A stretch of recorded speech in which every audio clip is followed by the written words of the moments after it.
One of the cases we will dive into today is the Inokashira Park dismemberment incident that occurred in 1994. On a beautiful morning of April 23, 1994, a cleaning woman who was stationed in the Inokashira Park was emptying garbage cans to prepare for the park's opening. While she was peacefully doing her duties, she came across one plastic bag that smelled so foul she thought it was filled with raw spoiled fish. She pointed it out to her colleague, opting to feed what she thought was spoiled fish inside that bag to the stray cats in the park.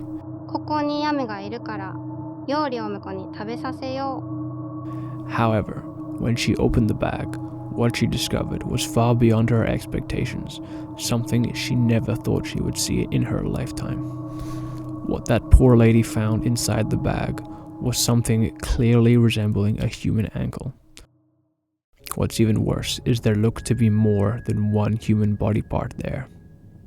Her suspicions were later confirmed when the police officers arrived on the scene and discovered more than 20 body parts inside the bag.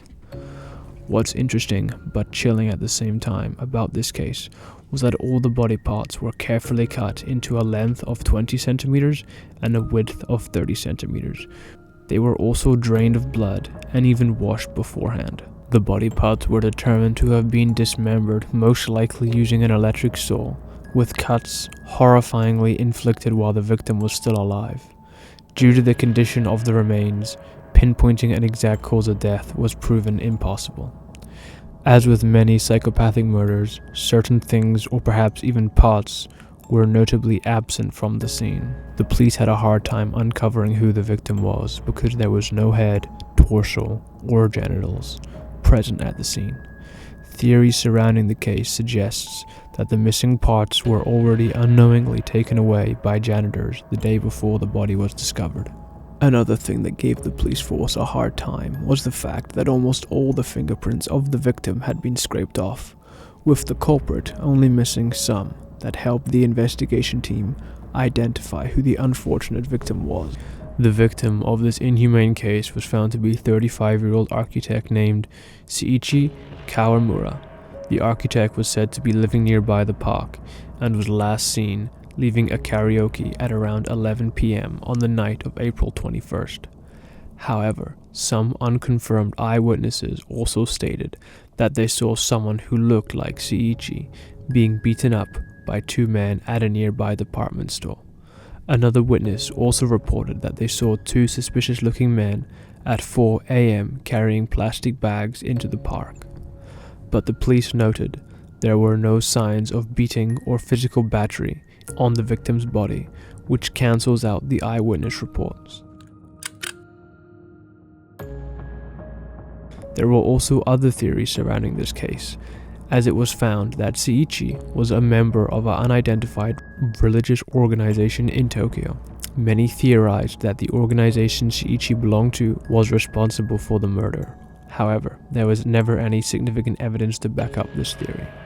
Additionally, the way in which the act was committed suggests that someone who is very meticulous and has extensive knowledge about anatomy and biology and has access to a large or industrial water supply was the perpetrator of the crime, cancelling out all the earlier theories. But even though all of Seiichi's friends and relatives were thoroughly interviewed and the victim's room searched from top to bottom, there were no reliable leads nor evidence that pointed towards a culprit.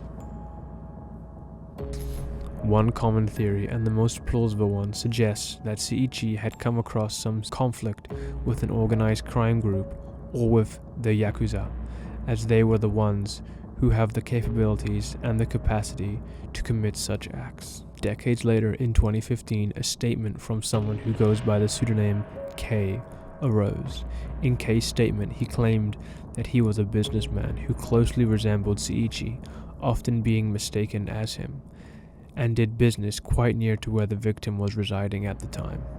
He explained that his business consisted mainly of supplying stocks to the vendors in that area, and he often had a clear bias against foreign street vendors, and using pressure tactics to drive out such vendors from the area. Unfortunately, one of the foreign vendors he drove out has links with an unidentified foreign crime organization. He claimed that he was closely monitored by this crime organization, and out of fear that it would spiral into something more dire, Kay quickly fled the area and booked a hotel somewhere to avoid their surveillance. Days later, he heard the news of Seiichi's cruel fate in the news, alongside a photo of the victim's house near his warehouse.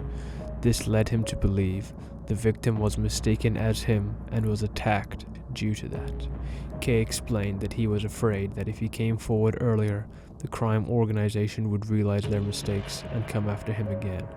Unfortunately, due to the ambiguity of the details and the evidence at the time of the crime, a culprit was never identified, and the statute of limitations eventually expired in 2009. Adding to that, the crash of China Airlines Flight 140 occurred 3 days after the murder, shifting the public and the force's attention to that case, as it was one of the deadliest accidents in the airline's history. Additionally, after working on Seiichi's case for 11 months, the investigators that were primarily present were called to investigate the sarin gas attacks on the Tokyo subway system. This left Seiichi's case with barely any officers working on it, eventually leading to the case being marked as a cold case when the statute of limitations expired. And even after Kay's statement in 2015, no further leads came up, leaving the Inokashira Park incident to be unsolved up to this day. It remains as one of Japan's most chilling unsolved cases, as it hints that even the liveliest of places, there may be horrors that are just waiting to be uncovered.